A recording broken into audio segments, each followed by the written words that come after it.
নমস্কার বন্ধুরা, কিভাবে মশলা ভাজতে হয় দেখুন আপনারা। আমি এখানে মশলা কষিয়ে জলে ভিজিয়ে তারপর কষ বার করে ধুয়ে নিয়েছি।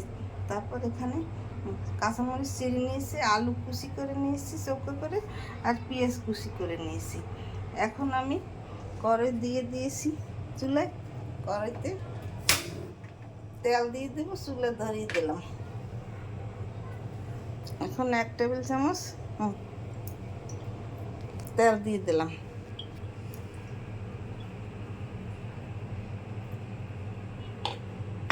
তেলের মধ্যে 2টা তেজপাতা দিয়ে দিলাম। তারপর পেঁয়াজ কুচি দিয়ে দিলাম।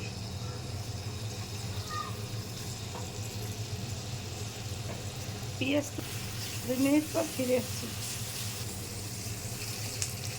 এখন আলু দিয়ে দিলাম। আলুটাকে ভাজতে হবে।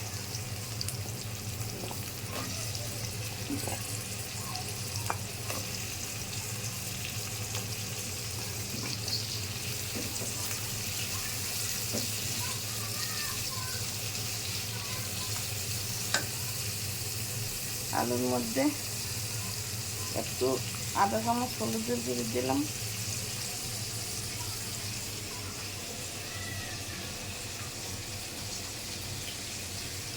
আধা চামচ লবণ দিয়ে দিলাম। এটাকে বাদামি কালার করতে হবে। তারপর মশলা দিয়ে দেব।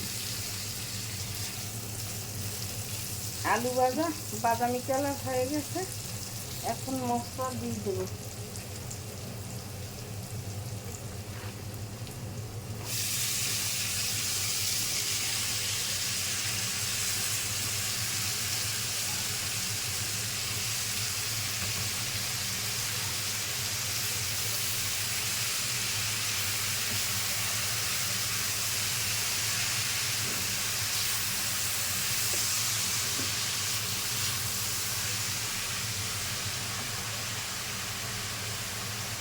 পরিমাণ মতো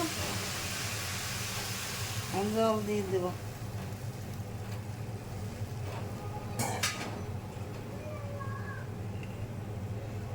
মধ্যে হলুদের গুঁড়ি আধা চামচ দিয়ে দিলাম। ধনের গুঁড়ি আধা চামচ, জিরার গুঁড়ি আধা চামচ,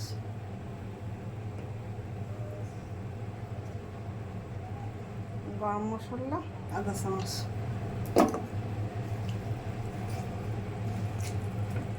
লবণ দিয়ে দিয়েছে আগে, এখন আর দেওয়া লাগবে না।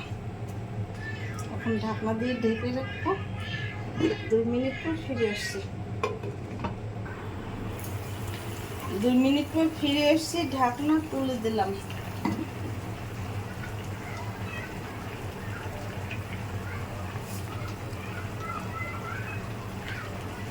আধা চামচ চিনি দিয়ে দিলাম স্বাদের জন্য।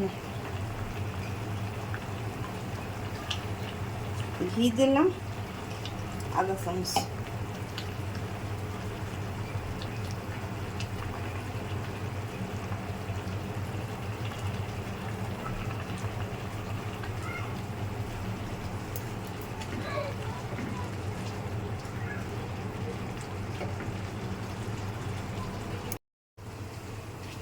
দুই মিনিট পর ফিরে আসছি।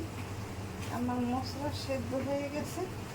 এখন একটু আলু এইভাবে ভেঙে ভেঙে দিতে হবে। আলুগুলো একটু ভেঙে দিলে খেতে ভালো লাগে।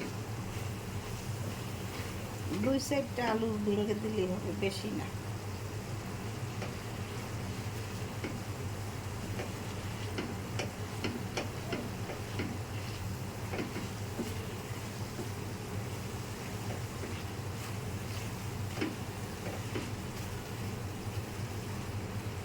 আমার মশলা ভাজা তৈরি হয়ে গেছে। এইভাবে আপনারা তৈরি করে খেয়ে থাকবেন, খেতে অনেক সুস্বাদু লাগবে। আমার ইউটিউব এবং ফেসবুক চ্যানেলটা লাইক কমেন্ট শেয়ার দিয়ে পাশে থাকবেন। নতুন নতুন ভিডিও পেতে আমার চ্যানেলটাকে সাবস্ক্রাইব করে দেবেন। থ্যাংক ইউ, ধন্যবাদ।